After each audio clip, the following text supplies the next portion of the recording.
From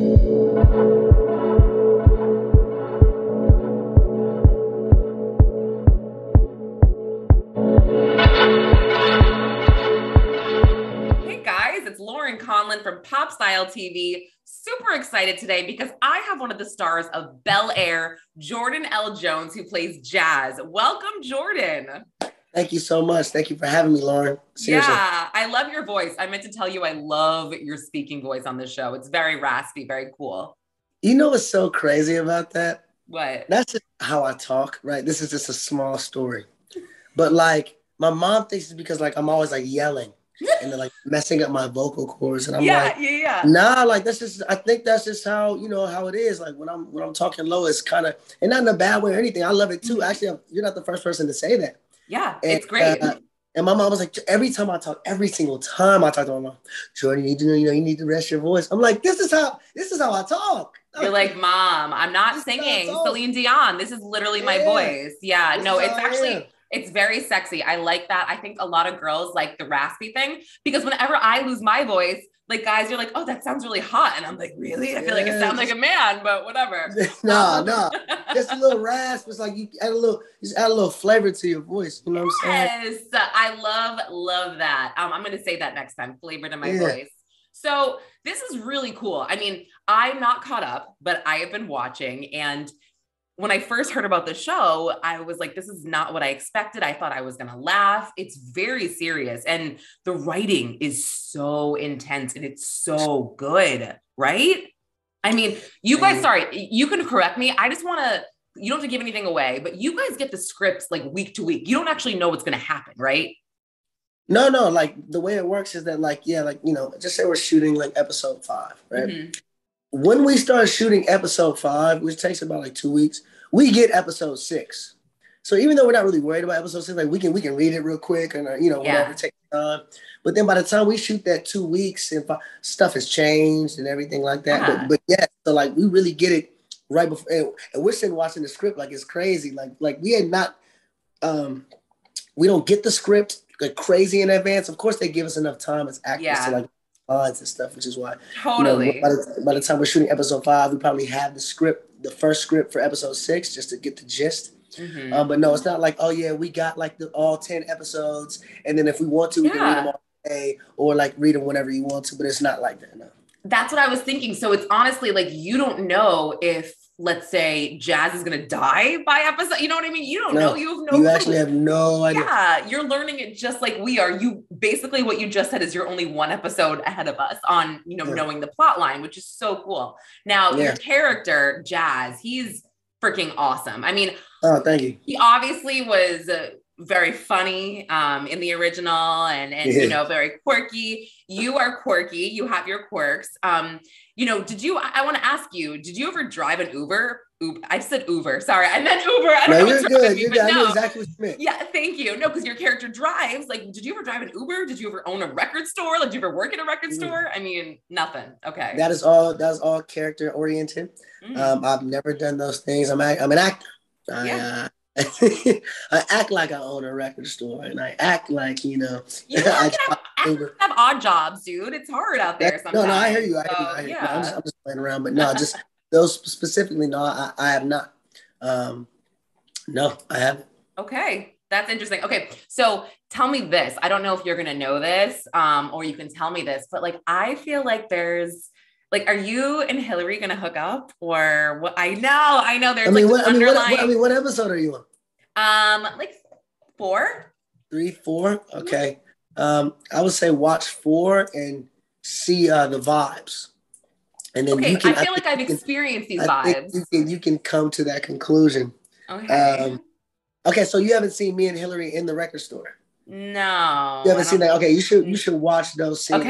Okay. All right. And I think that you'll get a better, even I'm not going to tell you because it's a spoiler, but I think you'll have a better guess as to where we're going to go once you watch those scenes. Okay. All right, fine. Yeah. I will accept that answer. And now why do you think the show is so timely and so important right now? I've felt like there's been a lot of themes that I'm watching and a lot of things that really hit close to home right now with just the way our society is and our culture is. I mean, well, there's two things really. I mean, it's the Black excellence part about it. Where we try to hone in on that. We do. We try to hone in on different people from the Black community. You have Jazz, who's coming from the inner city. You have Will, who's coming from inner city Philly, coming here, which is why me and Will click, because I'm like that piece of home still. He goes to his Black family, but they're not like him. Really rich, really wealthy, go to Bel-Air Academy, Carlton, acts different. I have friends like that. Not that are evil, because people are hating my boy. Yeah, I love Ali. He's the nicest person ever. Man, they are. Whatever. He's a good actor. My grandma the other day was like, "Happy birthday, Jordan. I love you so much. I hate Carlton." I swear. And I'm like, what? She's like, oh, I just hate You're like, he's not real, Grandma. He's not real. He's not. He's actually that you would love if you met him in person, but just that dynamic. And then even with Jeffrey, African-American from the UK, just that dynamic. There's certain episodes when Aunt Viv is braiding Ashley's hair and Hillary is a cook, and the dishes that she makes, green shrimp po' boys, like all of that, the music on the show, it's just a lot about Black excellence. And that's one part. But the second part too, is just about, in a way, adolescence. I mean, at the end of the day, like Will, my character's like, I think like early 20s, same with Hillary. But Will, Lisa, Carlton, like, they go to Bel-Air Academy. I think they're 11th graders, like 16, 17.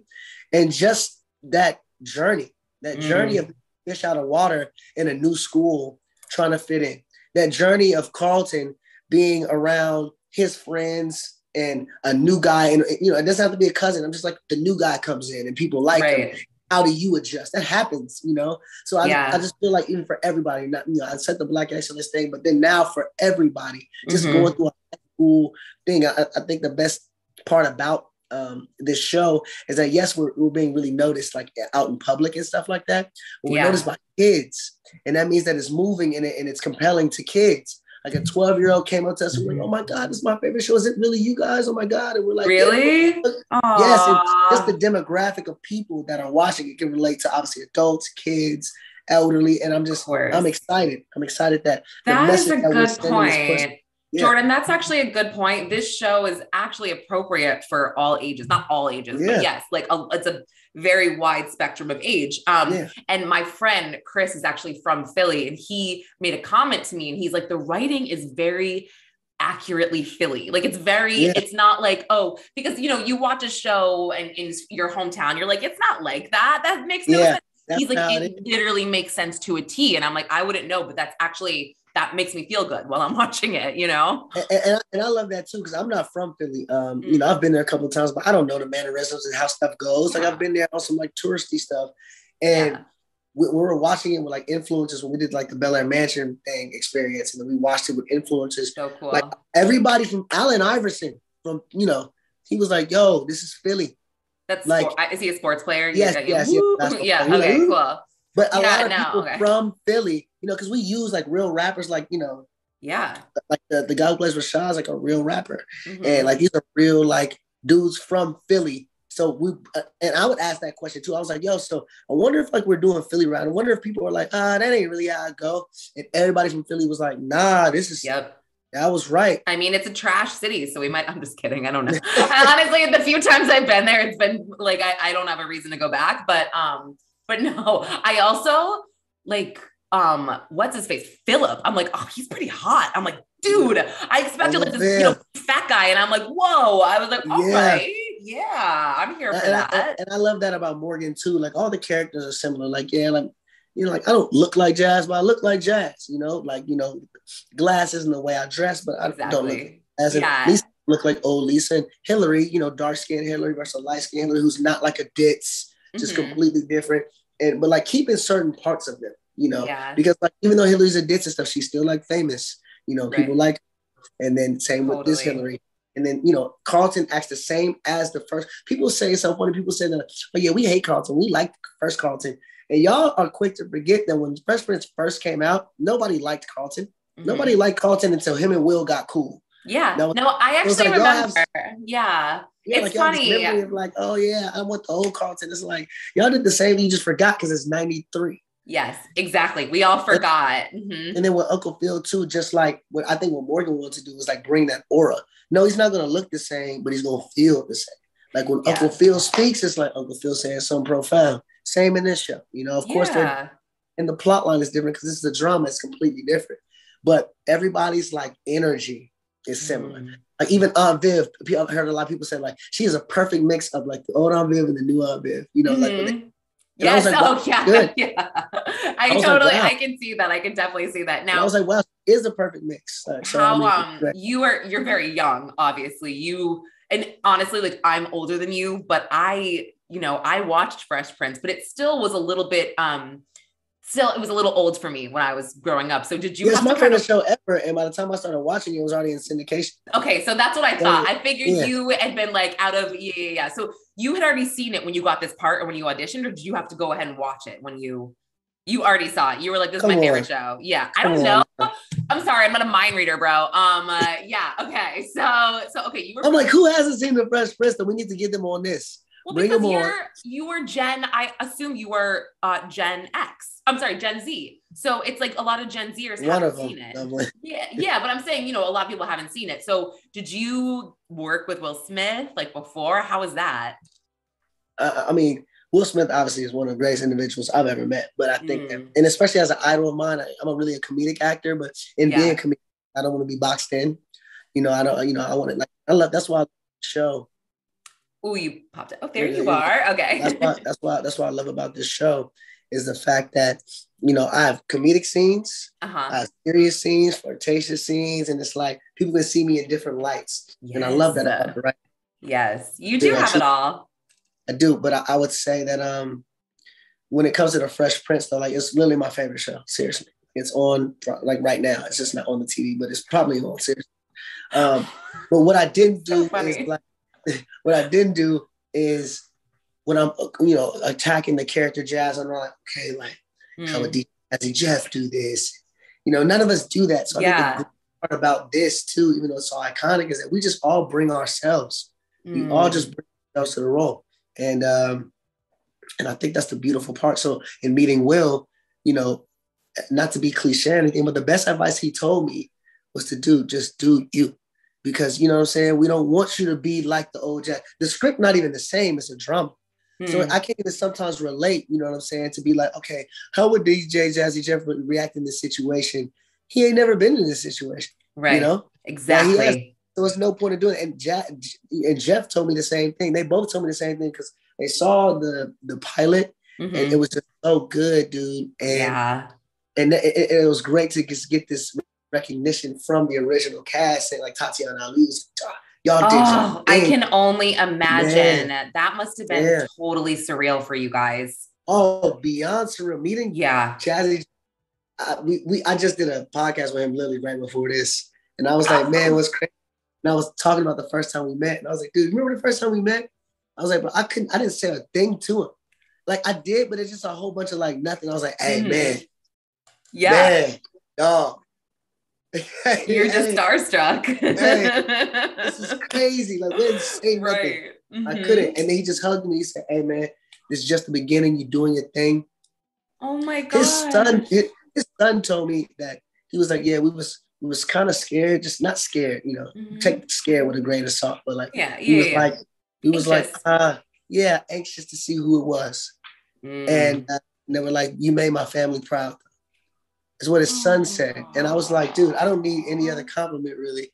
Yeah. Ever. And I mean, honestly, you should really take this time for yourself as an actor and as a human, just knowing, I mean, you guys already got signed for season 2. You have a job already. You have a job lined up for a long time. And this business is very tumultuous. It's very stressful. I can only imagine. So if I were you, I would just wake up every morning and just be like, I have a job for as long as, XYZ. And it's a freaking phenomenal job. I mean, there's so many times, especially in this acting journey, I call it the profession of no. Yeah. Where it's like, you try not to get attached to auditions and stuff, because even if you kill it, even if you're right for the part, more chances than not, it's going to be a no. Yeah. And not on some like, oh, like that's just what people say. No, it's just like there's so many people auditioning, And it's just like the law of averages. You know what I'm saying? Just so many, you know what I'm saying? So I also believe in this thing. It's like the more no's you get, the closer you get to your yes. So basically when I do that, so when in auditions, like even if I kill her or whatever, I throw away the script. Like I throw it away because I don't want to look at it and be attached. And, I'm waiting to get a call, and then you don't.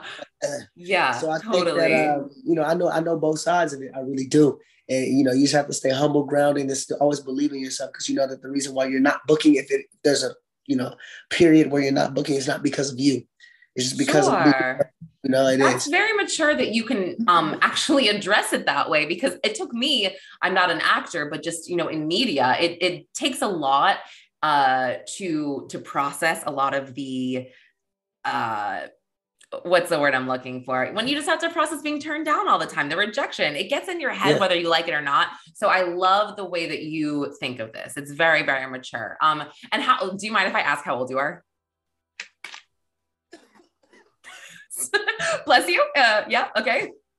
Water went down the wrong pipe. Yeah, totally. It happens to my 3-year-olds. My 3-year-old happens all the time. Literally. I just turned 29 on 29. Tuesday.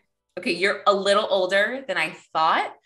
So you are, I think you're a millennial. You're not Gen Z like I originally imagined. So, but no, I like that though. Yeah. That means I don't look 29, which is great. You don't, because you can play high schooler. You're so lucky. That's amazing. Seriously, it's a very lovely gift. Well, Jordan, thank you so much. I'm so excited to keep watching the show and keep following you and your career. You're a lovely human. You really are. Oh, thank you so much. You are too. You're welcome. Thank you. Thank you so much. This was so special to me. So it was nice talking to you. Thank you for the opportunity. It was great talking to you. Would love to do it again. Yes, amazing. Thanks, Jordan. Bye. Absolutely. Bye.